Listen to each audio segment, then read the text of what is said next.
Mga kautak, alam nyo na ba na pwede kayong maglagay ng bookmark sa Excel para mas mabilis kayong mapunta sa isang specific na cell? For example, dito mga kautak is meron akong parang summary file, no? Tapos ang source nito is nandito sa tab na itong source. Ayan, itong source mga kautak. Ayan. So, nandito itong under siya ng B, no? Dito, 27. Ito yung source file, no? So, kung kayo, no, palipat-lipat kayo ng tab, no? For example, babalik na naman tayo dito. Ayan, dito sa tab natin na yun, is nangangain yun ng time, no? Diba? Kaya, ito ang gawin nyo, mga kautak.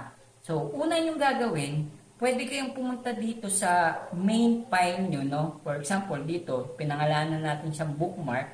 Click kayo ng specific na cell kung saan i-click nyo to, itong name ng cell, tapos i-ano nyo ng, ayan, lagyan nyo ng pangalan. Ayan. So, ang pangalan na ng cell is bookmark, di ba?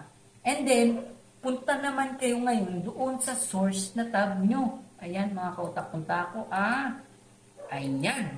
So, dito, punta kayo dun sa specific na cell naman na gusto nyong lagyan ng bookmark o papangalanan nyo yun para mas mapadali kayo, no? So, dito, lagyan natin dito ng source. Yan, source. Yan na lang, no? So, enter nyo. So, ang magiging pangalan na ng cell na to is source, no? So, since nandito tayo kay source na tab, mga kautak, ayan, di ba, nasa source tayo. Di ba yung bookmark na tab is pinangalanan natin? Pwede nyo na lang dito, ayan, no, sa A, dito sa tab, itong cell ng name. Kung may makikita nyo dito, may arrow daw niyan dito, mga kautak. Pag punta nyo dyan, click nyo yung name na kung saan kayo gustong pumunta agad. Pag click nyo to, mga kautak, tingnan nyo. Boom! Pupunta agad kayo dito sa cell na to. Ayan, di ba? Hindi na kayo lilipat-lipat ng tab. Ayan. So, kung gusto nyo na bumalik dun sa source nyo, click nyo na lang dyan. Click nyo yung source na which is pinangalanan natin kanina. Ayan. Click natin and then, boom! Pupunta agad dun. O, di ba?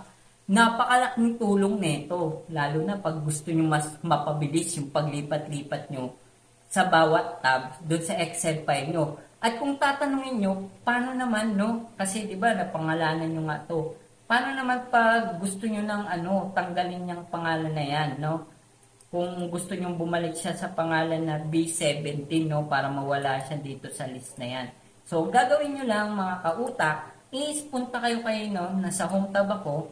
Hanapin nyo lang si formula na tab, ayan, formulas. And then, click nyo dito kay Name Manager. Ito mga kautak. Yan. Name Manager. And pag-click nyo, is lalabas dito lahat ng nilagyan nyo ng pangalan. Ayan. So, sa akin, ito yung mga nilagyan ko ng pangalan. So, for example, kung tinanggal nyo to, dinilit nyo na tong si source. Ayan, delete natin. Ayan. Kung makikita nyo, dito mawawala na yung source na name dito at babalik na siya sa cell na B27. O, di ba? Angas. Laking tulong. Sana po is makatulong sa inyo, no? At don't forget to like, comment nyo, and share this video para mas maraming matuto. Yun lamang po, juice your brain. Maraming salamat po ulit. So, napakatilang ang kung sino pang mga tips, pwede nyo i-follow page sa Facebook, mag-subscribe kayo sa YouTube channel ko. At huwag makalimutan, i-share and like this video for more.